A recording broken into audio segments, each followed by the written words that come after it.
and I'm holding. Hey, yay! Ouidah is the home of voodoo, a land where culture, mystery, and spirituality meet. I've heard stories about the rituals, the temple, the energy that fills this place, so I decided to see it for myself. But what I didn't expect was that our trip would turn into an unforgettable adventure. From the moment the vehicle broke down to the moment we finally arrived, every step felt like destiny leading us deeper into Ouidah's story. Because Ouidah isn't just about voodoo, it's about art, resilience, and the history. We visited Zinzou Foundation Museum, the Salt Village, the Slave Market, and finally the Door of No Return. Each place tells a different story, one of creativity, pain, and beauty. This is Ouidah, and if you love discovering real African story like this, don't forget to like, subscribe, and stay tuned for more African adventure. We are going to visit the Python Temple, the first church in the Republic, the slave trade, slave route, port of no return, sacred forest, foundation museum. There's a whole lot of package. And now we are about to take off to Ouidah.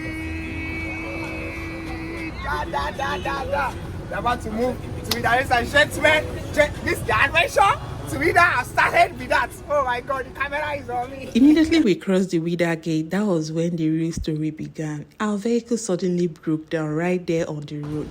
Our vehicle is not faulty.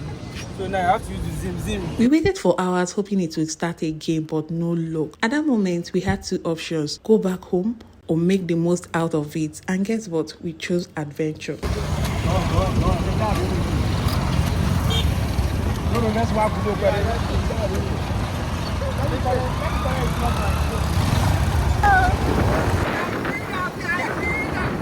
So we jumped on the popular kekeno, the local motorbikes here in Benin, and continued our journey to Ouidah. It was wild, but honestly, it felt like the universe just wanted us to experience Ouidah differently. Sometimes the best moments are the unplanned ones. We finally arrived Ouidah, and our first stop was the famous Python Temple, one of the most talked about places in the city. I have always heard about the snakes that live freely inside, and I couldn't wait to see them up close. But just as we got there, we found out it was ritual day. The locals were performing traditional rites inside, so we had to wait outside until the ceremony ended.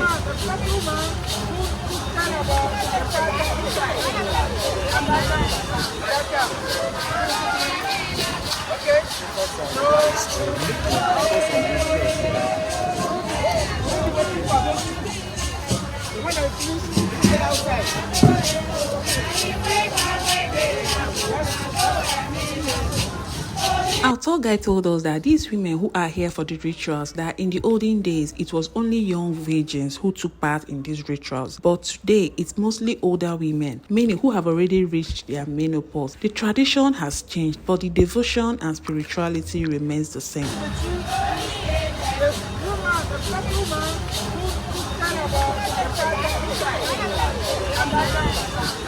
And right now we are in the snake python. As you can see, the python is my neck. It's in my neck, and I'm holding. Hey, yay!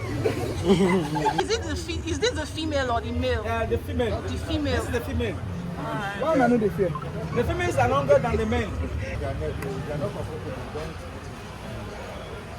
Wait, sir. What do you eat? Because you don't Somebody make it bow. And I really get mine. Yeah. Good guy. Oh guy. I like it. Yes. The Zinzou Foundation Museum is one place you can't skip in Ouidah. It's a beautiful space that celebrates African creativity. It's filled with paintings and modern art that tells the real stories about the continent's past and present. It was quiet, inspiring, and honestly, a perfect way to start our Ouidah experience.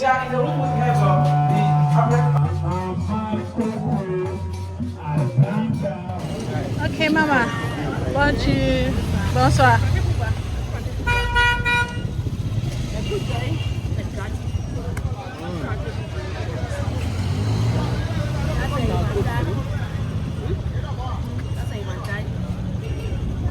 Oh, so beautiful. Wow. Sure, this one.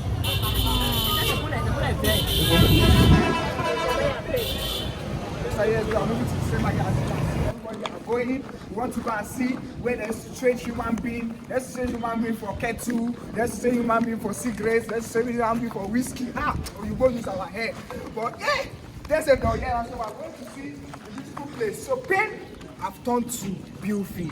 That is just what I want to call this place. So we made our way to the slave market, a place filled with pains, history, and untold stories. It's one thing to read about slavery, but standing where it all happened hit differently. Let's go and see the history, the pain, and everything this place has to teach us. a small representation of the market. Alright. Okay, you talked about people that are living around here. Yeah. So Okay. these people who are living around were the people of the king who were selling the other people to the Standing European. here, I couldn't help but wonder who are those people living around this place today. The tour guide told me that long ago, this area was home to those who worked closely with the enslavers, people who helped the slave masters carry out their trade. Some served as translators, guides, or middlemen, while others had little choice but to survive under the system that existed. Generations later, their descendants still live here near the same ground where Christ echoed. Life has moved on, yet the shadow of history remains. Here Iron. is the slave. Okay. And the one who holds the iron in the hand, in his hands, Okay. is the slave.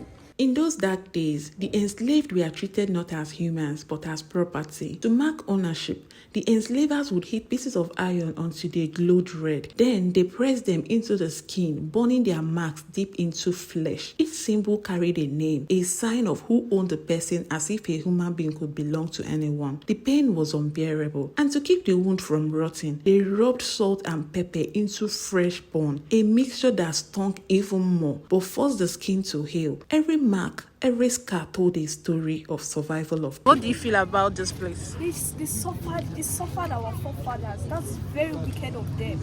Very wicked. They suffered our forefathers. Making me feel like crying. We are going to Ouidah. Point. Point of no return. After visiting the slave market, we continued our journey to one of the most emotional places in Ouidah, the point of no return. This is the same path enslaved Africans walked after being sold, a one-way road leading to the ships that took them across the Atlantic. Standing here, you can almost feel the silence, the weight of what once happened here. It's more than just history. It's a reminder of strength, resilience, and a voice that can never be forgotten. We just arrived at the point of no return, and right here, you can still see traces of history all around. As you see, we are at the point of no return.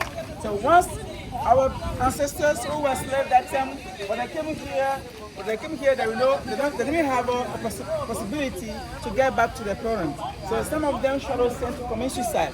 Regarding whatever they have, they have undergone. So there is no hope for them that where they are going should not be very wonderful for them. So some of them who were obedient, they were taken to the boat, but the boat was not here. The boat was very far from the seaside here. So they used small boat, small canoe, and then they put them seven slaves per small canoe. So they brought them to the ship.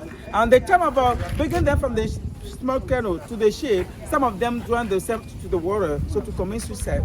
So there is also suicide at that time, which were committed by those who were rejecting the fact of being treated as a slave. And then the other one were put in the boat, and they moved from here to Senegal, from Senegal to the Antilles.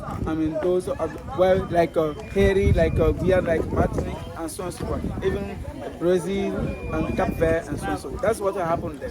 But let me remind you that at the time of the slave trade, there's no point here. There's no any monument. So this one was new.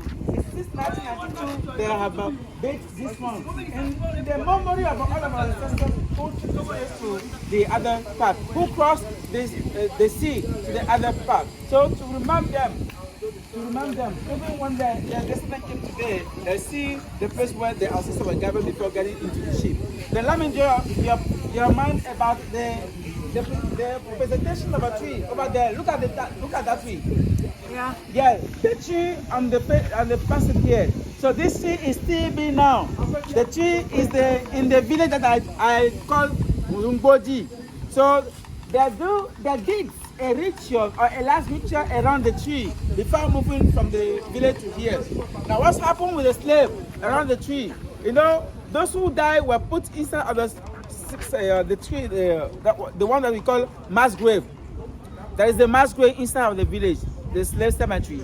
So those who were put it there, so those who were feeble, those who died, and those who still strong were brought from the village to here.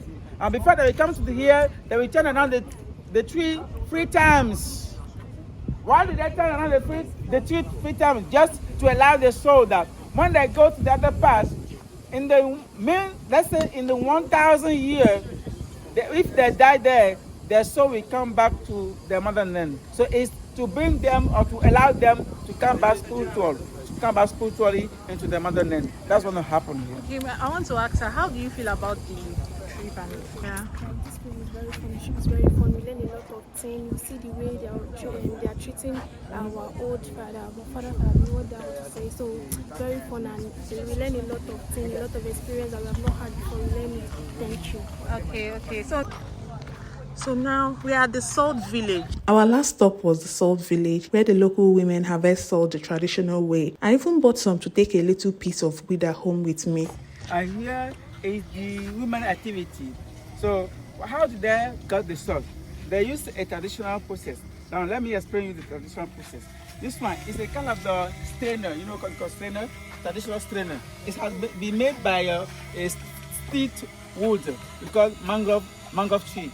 So mangrove branch. So they made it, and then they have smelt all the strainer, and then they put some kind of the extractions element. They put that inside, and then when they gather the sand.